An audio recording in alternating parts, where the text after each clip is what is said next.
So the city of Hoboken has accomplished something tremendous. They started off with what they called Vision Zero. It was a project to get to zero pedestrian deaths in their city caused by traffic accidents.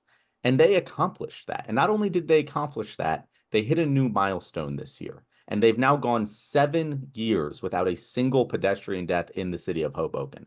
And for those who don't know, Hoboken is one of the most dense cities in this country. It is right next to Manhattan, very just on the other side of the river, very, very dense, tons of people, tons of traffic, tons of cars, and no deaths. Meanwhile, in this country, we just had a record high in 2022, I believe, of 7,000 over 7,500 people, pedestrians killed by cars. And the crazy thing about this entire story is it's not like Hoboken invested billions of dollars into some new spangled technology that saves lives. No, they did like just really basic things. They rebuilt their crosswalks to have greater visibility. They reduced speed limits from 30 miles per hour to 20 miles per hour in zones that had high rates of traffic fatalities.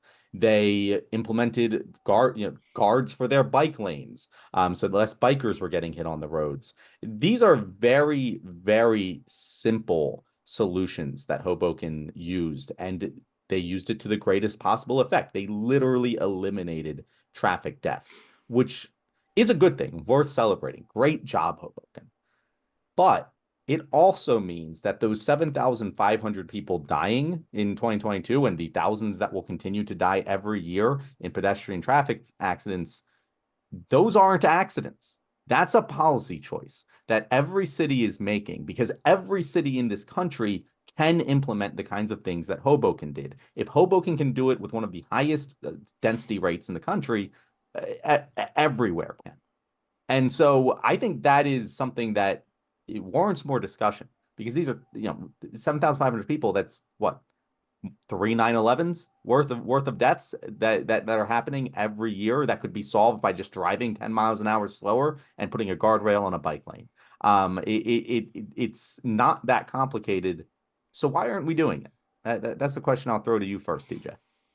Well, the rest of the country isn't doing it because we aren't a bunch of fucking nerds. We like our fast cars. We like our bike lanes without, guardrails. I'm like, Or this preferably is the no bike lanes. preferably no bike lanes at all. I mean, like Right. these, like, yeah, it's just like you stay on the sidewalk where you belong.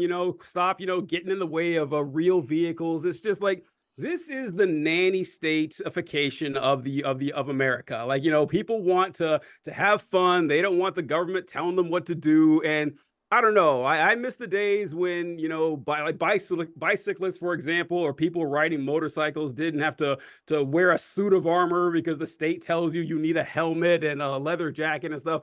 And that's why, because we are red-blooded Americans, and we don't like the fact that we have to wear seatbelts, let alone that they're gonna, change the structure of our city to what, save a few lives. People die every day. And we maybe life isn't something we need to hold on to so tightly. I don't see what the big deal is. And this is just like I feel like this is every news story I read every single day, that hey, there's a problem with a maybe not obvious solution. Maybe the solution's even counterintuitive. I'll grant that. But here's an example of someone implementing this solution, and hey, it worked.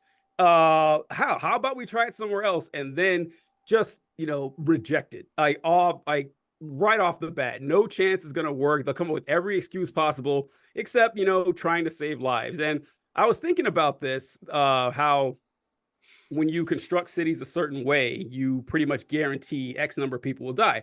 And you have to make the calculation, as a public administrator, okay, how many deaths? I mean, you really do this. Like, how many deaths are worth it to get this done? Like it's legal to turn left off a road. Like, that's gonna cause people to die. Now, we could make all left turns illegal, but that's kind of impractical. So there's a death toll involved there we're willing to take. But this one, there's zero deaths, like which is incredible. Like, that's amazing that they got rid of it for that long, but it's going to be rejected out of hand because we've built these cities around cars and not around people ever since we got rid of trolleys and everything. And invented jaywalking as a crime because you've inconvenienced cars. And I don't know, this it's true. Like that's like No, jaywalking was yeah. not a crime. Go ahead, Right. go ahead. That's I'm glad you brought that up because that when you look at videos of what of what roads used to look like, um pedestrians had the right of way everywhere. Like, and by right of way wasn't even really a thing yet, I don't Yeah. think. Um People walked, and that was what was most important. And then in cars, you just go wherever you kind of can. And then it wasn't until the auto industry decided that they wanted ownership of the roads that we started having a lot of these things. And I mean, in retrospect, there are a lot of things that I agree with. But it's funny that you brought that up. I'm glad you did because that's worth talking about. Um, but no, one of the things I think that's surprising to me about all of about how a city can go 7 years without That's a wild. single right Wild. is that this is the perfect argument for people who are against public transit and they don't take it. Mhm. Oh shit. Oh shit. um, like this is the perfect art, like when we're arguing for public transit, when we're arguing for for nationalized transportation. All of these conservatives can just go and be like, no, we can institute laws and make it safe, we can do that, okay? But it's funny to me that the thing that they seem to care less, like the only thing that the only thing that they seem to care more about, or the only thing that these seem to care more than life, being pro-life, is the freedom to just do whatever the fuck they want. Yeah, yeah. um and I don't know. You'd think that when arguing so many things that they argue, that safety, like that safety would be a part of their argument, and this would be a part of their argument, but no, it's just not. They don't seem to care. It- Like, yeah, It's go ahead. consistent. It's consistent with them. Like taxes, masks, seatbelts. Like every argument that they put forward is centered around convenience. That's it. And like it's wild that that's what they go to, but it's true every single time. And it's Right. wild that it only matters if it's inconvenience from the government. You know, like Mhm. if they have Oh to yeah. drive 10 miles an Yep. hour slower, they hate that. How dare the government do that? But if a person hits them with a car and they become paralyzed for life, well, that's not an inconvenience imposed by the government, so that's fine. But It's the like price of freedom, baby. that's the price of freedom, baby. But like Right. what is the price? Like you kind of mentioned it, TJ. What There is a dollar value that the government does put on our heads. And I Mhm. don't know if everyone on our audience is aware of it, but that dollar value is $10 million. And the way that the government got to that number is that it used to be much, much lower. They used to just have some like arbitrary number, like $100,000 or something. It was really dumb. And then some economist was like, "Hey, this doesn't make any sense. A human life is more valuable than this." Because it was with seatbelts. I'm pretty sure TJ is like Mm. there was like they wanted to mandate seatbelts. I don't know if it was or it was like a specific car technology mandating it, and they were like, okay, well, if it costs car manufacturers X amount of money, um, and the amount of human lives that we're adding together, that would be killed by it is less than X amount of money, we're not going to make car manufacturers do it. And the economists are just like, well, that's dumb. These human lives, and this is like thousands of human lives we're talking, and they're like, well, let's consider how we value this. And they found a way to value human life by going, how much do people demand more money to do life-threatening work?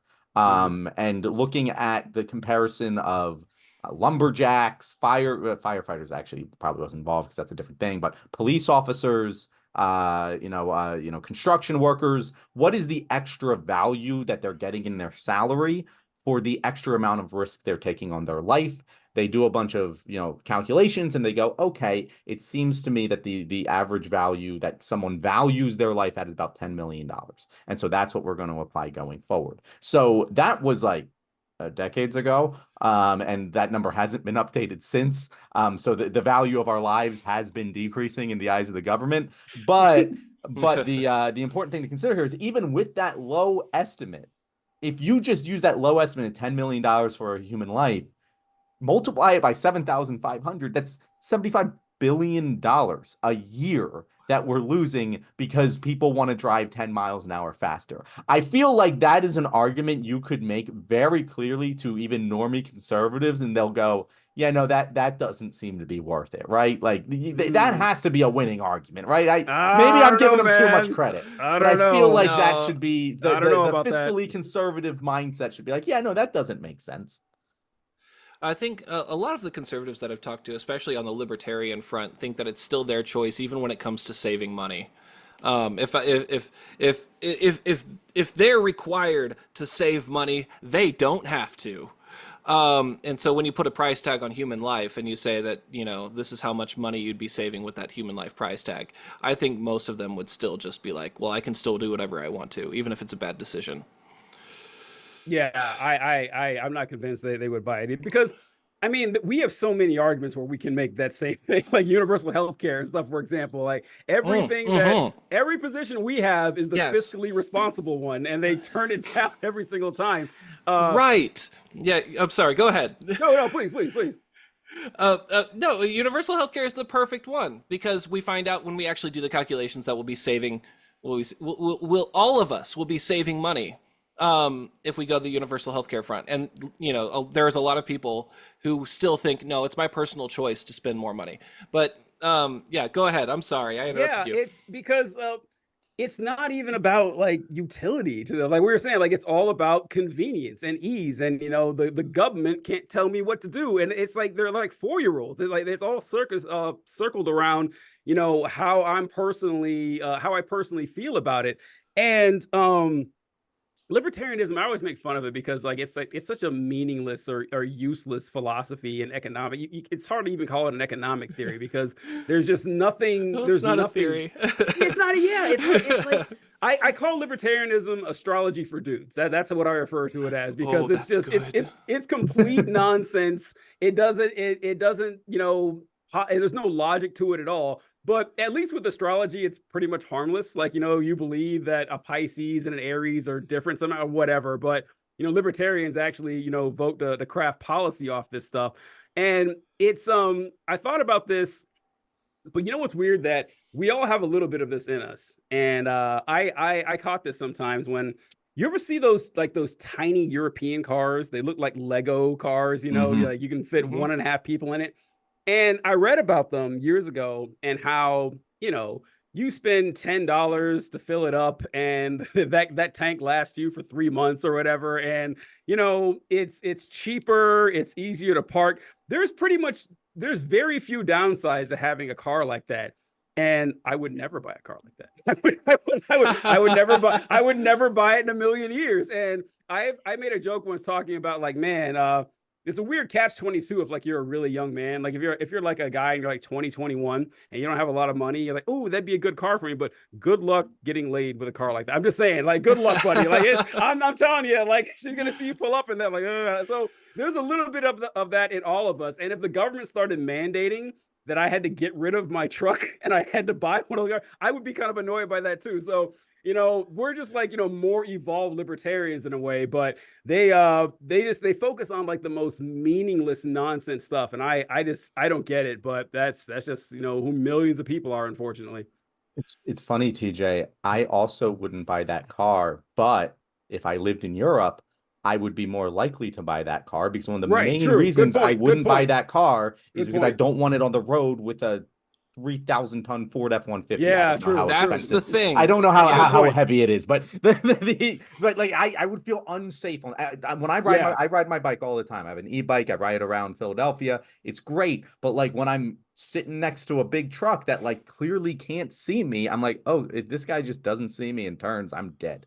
Like, and Right. it's really, really scary. And if I had to drive all the time like that, I wouldn't want to do it. And that's why I wouldn't buy. So I have to now spend more money on gas in order to not get killed by the people who are driving these trucks. And it's really it's an arms race of stupidity. Right. No, and honestly, it's funny. I'm not the best person to talk about this because pretty much all of my cars have been like that. As close to that as possible. Oh, I You're a drive smart Mini Cooper. guy. I'm You're a pretty smart close. I'm just like looking attractive or spending less money. But and I'm 6'4", so I also Oh, don't fit in Jesus, those how you do cars. that? Wow. How do you do that? It actually wasn't until my Fiat died that I was like, yeah, maybe I should get something a little bit bigger. Because it's like murder on my back to sit God. there and drive that every day. But yeah, like in high school and like early college, I used to drive one of those motor scooters. Like that was my primary mode of transportation. Like those kinds, like what you see people driving in Europe, that's what I like to drive. But I am like, and I also don't like, the people that don't like that. I obviously I drive them. I see the downsides of it, so I don't judge anybody for not wanting to do it.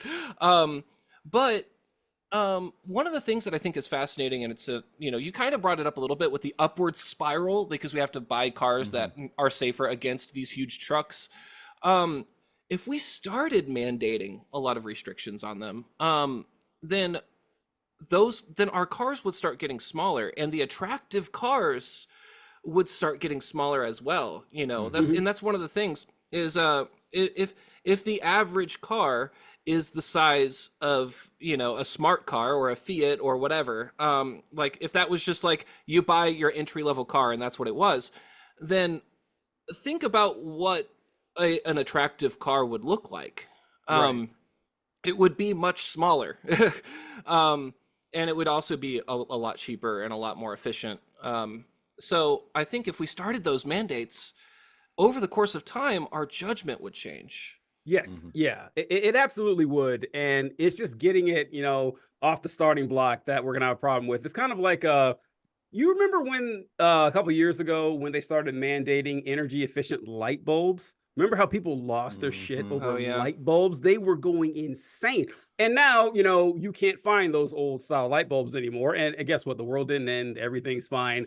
And also when you walk in the room with one, like it's like flickering and you're like, oh my God. Yeah, like I hate being here.